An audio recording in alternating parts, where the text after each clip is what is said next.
वादळालाही प्रश्न विचारण्याचं धाडस राखतो.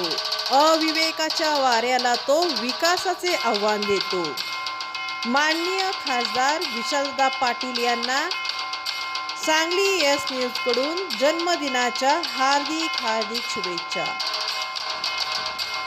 सांगली ते दिल्लीमधलं अंतर आता झटक्यात होतोय कमी.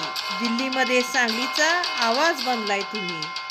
सांगलीच्या समस्यावर सडेतोड आवाज उठवणाऱ्या माननीय खासदार विशालदादा पाटील यांना जन्मदिनाच्या हार्दिक शुभेच्छा.